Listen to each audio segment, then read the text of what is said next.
It's been about a month since the official hardcore servers launched and I just hit level 30 on my first character. Taking it slow and giving myself time to level and explore the world was the best decision I could ever make. I was there, Gandalf. I was there 3,000 years ago. As it helped me relieve some of the magic that I felt back in the day. Join me as we will go over how excited I was for the launch day and how I actually managed to die just a few hours after that. How Seawolf II came to be and how determined I was to avoid making the same mistake twice. You will find out that it didn't take long and I was about to die again at level 10, right when I was about to tame my first pet. You will also see how I made it to level 30, despite the multitude of stupid decisions that led to even more close calls.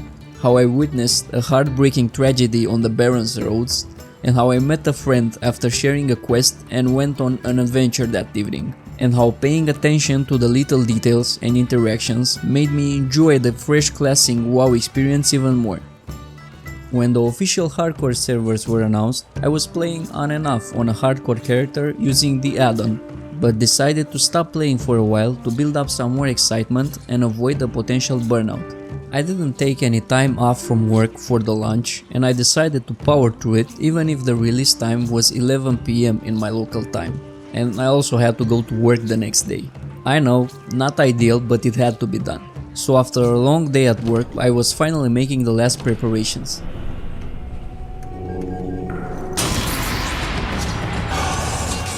When the time came, everything went pretty smooth and I was able to log in straight away and witness the sea of people flooding the plains of Mulgore. The fight for mobs was brutal and soon I realized that it's easier to sit in one place and wait for the respawns. The first part of the night was uneventful and I advanced through the quests with the first wave of players. It was a relief when I managed to get out of the initial starting zone and was finally free into the open plains. I got to Bloodhoof village, made the inn my new home, picked up all the quests and started working on them, trying to stay ahead. And here is where I fucked up.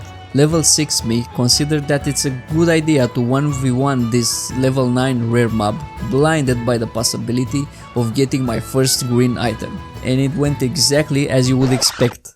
I was devastated and stood there in disbelief for a few moments just to process what just happened. I would like to blame it on the fact that I was tired from work and it was late, but no, the harsh truth is that I was just stupid. It took me a while to go over the fact that I died on level 6 on hardcore after playing this game for about 15 years. If you have any stories about stupid decisions that got you killed in hardcore, leave them down below. Hopefully it will make me and others like me feel a bit better about ourselves. Well, at least I found out how they implemented the whole permadeath mechanic. Now when I look back, I see it like a wake-up call and I'm glad that it happened at a lower level, because I was becoming overly confident and was feeling too safe just because I saw a lot of people around me. The truth is that everyone is minding their own business and mainly pays attention to their own game. Even if I was tired and disappointed, I created my new character on that very night and got to level 4 before calling it a night. I was surprised by how smooth everything went after the initial wave of players got out of the starting zone. And I was determined to make it right this time. No more stupid decisions, no more unnecessary risks. I was about to use all my knowledge acquired along the years to have the smoothest hardcore run. Time has come. Everything went alright until level 10. I was powering through quests and not taking any risks. I even got revenge on Snagglespear, the rare mob that killed my first character. Well, sort of. I helped with it, right? When I got to level 10 as a hunter, I was pretty confident knowing that I'll get the pet and it will be a huge power spike. Armed with all that confidence and with the thought that I'll be OP from now on, I went on a search to tame a level 10 swoop. Obviously, I could have tamed anything at that level and it would have made no difference, but I was dead set to get that level 10 swoop. I remember reading online that it's kind of the best hardcore pet for hunters, so imagine. As you can easily guess by now, the odds of fucking this up were quite high and I was one step away from losing my second hunter right when I was about to tame my first pet. I remember this moment very well, as my heart literally sank and I was 100% convinced that I'll need to start over again. Was already thinking about the next class that I'll try out. After this traumatic experience, I went ahead and just tamed the level 9 cat. But it didn't take long and I returned for revenge and finally tamed that swoop. After a few uneventful quests, later that night I finally got lucky and found my first rare pet. Was so excited as I knew that it has a faster attack speed than the regular cats at that level range. And with that, I was prepared to leave Mulgore behind and head out into the world. Based on the events that happened on launch day and when I tried to tame my first pet, I realized that I needed to outlevel most of the zones just to make up for my stupid decisions. So I headed to Durotar, where I felt pretty OP fighting green and grey mobs while others around me were still struggling. At level 14, I was finally ready to start questing in the Barrens. The atmosphere in Crossroads was like back in the day, players running around turning in quests, others dueling, everything was perfect. The Crossroads is one of the most memorable places for me, since I spent so much time there leveling my first character, trying to figure out all the quests without any add-ons. It turns out that it's really worth to outlevel the quests, as the first part of the Barrens experience was quite smooth. It was really relaxing to log in after work, do a couple of quests and skill up professions. I took my time to help others if they needed it and gave most of the useful items away, because the action house prices were quite low, as loads of low level items were flooding the market. I was also thinking that if I lose my character again, it will be worse if I also had some gold stacked up. This part really brought up a lot of memories from when I leveled my first ever WoW character. I met a lot of friendly players, we grouped up to tackle challenging quests, and the whole hardcore experience made everything more meaningful. It all went pretty smooth until I decided to tackle the Elite Centaur quest just with this brave druid by my side. We managed to do it, but it was quite intense and it made me realize that I've had it quite easy until now. Closely after, I went to Stone Talon and initially wanted to skip the Elite Spider quest. But I met this warrior there and decided to try it out since the mob was already spawned. I was quite hesitant because a lot of players died here, but we made it and it's all that matters in the end. I was leveling pretty smoothly until I came back to Barrens to finish the remaining quests and until I decided that I want a new pet.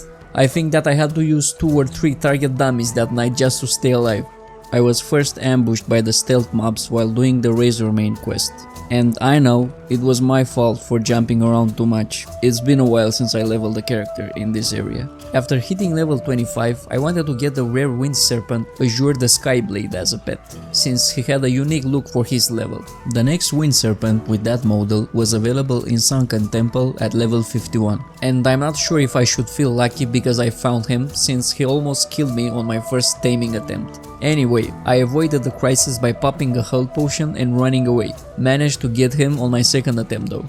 Not long after that, I was searching for the Harvester, the rare insect mob that drops a quest, and if you are not familiar with the area in which he spawns, it's packed with mobs that spawn other mobs and it's very easy to die here. I had to pop a target dummy to get out of there. As I was finishing my last Baron's quests, I came across a heartbreaking moment. I was trying to save this brave adventurer from an ambush and I realized that the tragedy already happened and his companion was already lying dead nearby. We all stood there and mourned over his dead body as he hearted out, probably starting a new character with his friend. After finishing the Baron's quests, I went over to Stone Talon again to complete the remaining quests. And this place was packed with players and it took ages to get all the quest mobs and finally get out of there. As I was doing this crazy fetch quest in Stone Talon Peak, I met this warrior and we ended up doing it together, since the quest is so painful to complete and he was also a nice guy. Towards the end of the quest, this happened. Like, what were the chances of this happening? We got 2 blue items in a row and those were actually suitable for our classes. It was a pretty exciting moment after grinding for Stone Talon Sap and Cat Whispers for the last 30 minutes. We turned in our quests and proceeded to do the last elite quest from Stone Talon before embarking on our long walk to Ashenvale for another quest. It was great to find a questing buddy for a while and complete these long quests that require a lot of traveling. It made the experience a lot more enjoyable and it brought back the feeling of exploration and companionship that I felt when I was discovering Azeroth for the first time. For the last stretch of the journey to level 30, I went to 1000 Needles and it was mostly uneventful. I soloed this level 28 elite and this escort quest nearly got me killed because the NPC decided to bolt into another pack of mobs, but I managed to get out of it. When I made it to 30, I spent most of the time skilling up my engineering by using all the materials that were piling up in my bank and selling most of the junk that I have hoarded. I managed to sell the blue level 20 bow and buy this higher level gun, along with some other bits that will help me on my journey. So there you have it. This is how I still managed to enjoy this game after playing it for over a decade. The secret is to not let others dictate how you should play the game, as there is no rush in getting to 60 just to kill the same NPCs over and over again. Thank you if you made it till the end, and hopefully I will see you on the next one.